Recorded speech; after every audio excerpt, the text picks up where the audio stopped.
Programme میں ایک مرتبہ پھر آپ کو خوش آمدید کہتا ہوں۔ ناظرین کرام، ان گناہوں کی حقیقت ہی کیا ہے؟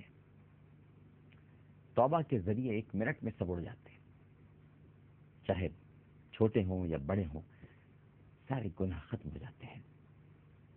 دولتیں مل گئی ہیں آہوں کی، دولتیں مل گئی ہیں آہوں کی، ایسی تیسی میرے گناہوں کی۔ آہوں میں رہیے، آنسو بہاتے رہیے، آپ کے سارے گناہ معاف ہو جائیں گے۔ یعنی جب اللہ تعالیٰ نے آپ کو آہوں کی دولت عطا فرما دی ہے، دل ندامت سے سلگ رہا ہے اور انسان اللہ تعالیٰ کے حضور حاضر ہے اور اپنے گناہوں کی معافی مانگ رہا ہے، اور یہ رمضان المبارک اسے مل گئے ہیں، تو پھر ناظرین کرام اس ندامت کے اظہار کے بعد پھر یہ گناہ ہمارا کیا بگاڑ لیں گے؟ لہذا جب توبہ کا راستہ کھلا ہوا ہے تو پھر مایوسی کا یہاں پر کوئی گزر نہیں ہے۔ حضرت ابو ہریرہ رضی اللہ تعالی عنہ ارشاد فرماتے ہیں کہ نبی کریم صلی اللہ علیہ وآلہ وسلم نے ارشاد فرمایا کہ کوئی شخص اپنے عمل کی بدولت نجات نہیں پائے گا۔ جن کو اپنے اعمال پر بڑا ناز ہے وہ ذرا توجہ سے سن لیں کہ کوئی بھی شخص اپنے عمل کی بدولت نجات نہیں پا سکے گا۔ صحابہ کرام رضوان اللہ تعالی علیہم اجمعین نے عرض کیا، یا رسول اللہ،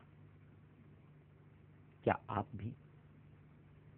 اب نبی کریم صلی اللہ علیہ وآلہ وسلم کے جو اعمال ہیں ہم کیا مقابلہ کریں گے؟ لیکن چونکہ سوال کرنے والے صحابہ ہیں، انداز صحابہ کا ہے اور جواب دینے والے انسان کامل ہیں، اللہ کے حبیب ہیں، تو وہ انہی کے انداز سے ان کو سمجھاتے تھے۔ کبھی بھی ان جملوں کا مطلب یہ مت لیجیے گا کہ گویا رسول کریم صلی اللہ علیہ وآلہ وسلم یہ بات اپنے لیے کہہ رہے ہیں، سوال کرنے والے کے لیے یہ بات کہہ رہے ہیں، کیونکہ جو سوال کرنے والا ہے اس کی جگہ پہ جا کے اس کو سمجھانا پڑتا ہے، اس کے گناہوں کو دیکھ کر سمجھانا پڑتا ہے۔ لہذا جب صحابہ کرام رضوان اللہ تعالی علیہم اجمعین نے عرض کیا کہ کیا یا رسول اللہ آپ بھی؟ تو آپ نے فرمایا کہ ہاں میں بھی، مگر اللہ کی رحمت مجھے ڈھانپ لے۔ یعنی صحابہ کو یہ بتایا آپ نے، میرے پیارے پیارے صحابہ کو رضوان اللہ تعالی علیہم اجمعین کو، کہ اعمال تو نجات نہیں دے سکتے، لیکن اگر اللہ کی رحمت ڈھانپ لے تو پھر سب کچھ ممکن ہے۔ یعنی اللہ کا فضل ہو جائے، اس کا کرم ہو جائے۔ اور اپنی ذات کو اس لیے سامنے پیش کیا کیونکہ سوال آپ سے کیا گیا تھا، بس سمجھنے کی بات ہے۔ اب اگر کوئی اس کو یوں سمجھے کہ دیکھیے رسول اللہ صلی اللہ علیہ وآلہ وسلم بھی یہ فرما رہے ہیں کہ میرے بھی اعمال معاذ اللہ معاذ اللہ معاذ اللہ ثم معاذ اللہ مجھے نہیں بچا سکیں گے، تو کتنی جہالت کی بات ہے، کتنی گھٹیا بات ہے۔ بھئی آپ سوال کرنے والے کو دیکھیے نا، وہ تو سائل کی جگہ پہ پہنچ کے اس کو سمجھا رہے ہیں، سوال کرنے والے کو بتا رہے ہیں۔ نبی کریم صلی اللہ علیہ وآلہ وسلم تو معصوم عن الخطا ہیں، جنت میں تو سب سے پہلے وہی داخل ہوں گے، ان کے بعد کوئی داخل ہوگا۔ آپ ہی کے لیے تو جنت سجائی گئی ہے، آپ ہی کے لیے تو کائنات بنائی گئی ہے، آپ ہی تو وجہ تخلیق کائنات ہے۔ لیکن جب آپ کوئی بات ارشاد فرماتے ہیں تو ہمارے لیے فرماتے ہیں تاکہ ہمیں ہدایت ملے، ہمیں روشنی ملے۔ اس کو اسی طرح سے سمجھنا چاہیے۔ بس یعنی خلاصہ اگر آپ دیکھ لیں اس پیاری سی حدیث کا تو وہ یہی ہے کہ اگر ساری زندگی بھی کوئی اللہ سبحانہ و تعالیٰ کی نافرمانی کرتا رہے ساری زندگی، لیکن موت سے پہلے بس ندامت سے 2 آنسو بہا لے، اللہ تعالیٰ اس کے سارے گناہوں کو معاف کر دے گا۔ 2 آنسو اس لیے کہتا ہوں ناظرین کہ آپ لوگ پوچھتے ہیں 2 آنسو کیا مطلب 2 ہی بہائے؟ ارے بھیا 2 آنکھیں ہیں تو جب آنسو نکلتے ہیں تو دونوں آنکھوں سے نکلتے ہیں۔ آنکھوں کی بھی تو وفاداری ہونی چاہیے نا۔ پتہ چلا کہ ایک آنکھ وفادار نہیں ہے اور دوسری وفادار ہے، آنسو بہیں تو پھر دونوں آنکھوں سے بہیں، ایک آنکھ سے آنسو کیسے بہے؟ تو 2 آنسو اگر نکل پڑے ندامت سے تو اللہ سبحانہ و تعالیٰ معاف کر دیتا ہے۔ ایک حدیث میں آتا ہے ناظرین کرام کہ جب گنہگار ندامت کے ساتھ توبہ کرتا ہے تو آسمان پر چراغاں ہوتا ہے، چراغاں۔ تو اس حدیث سے تو چراغاں بھی ثابت ہو جاتا ہے ناظرین کرام۔ جو لوگ چراغاں کے بارے میں عجیب و غریب باتیں کرتے ہیں، اس حدیث سے ثابت ہو جاتا ہے کہ جب گنہگار ندامت کے ساتھ توبہ کرتا ہے تو آسمان پر چراغاں ہوتا ہے، اور اللہ سبحانہ و تعالیٰ فرشتوں کے ذریعے آسمان میں یہ اعلان کراتا ہے کہ میرے ایک بندے نے صلح کر لی اور مجھ سے روٹھا ہوا بندہ میری طرف واپس آ گیا۔ لیکن کیا کیجئے کہ انسان کے اندر تعصر ہے. ماں ناراض ہو جائے تو منانے میں ہفتہ تو لگ ہی جاتا ہے. چلیے ہفتہ نہ صحیح 1-2 دن تو لگ ہی جائیں گے. باپ ناراض ہو جائے تو اور زور لگے گا.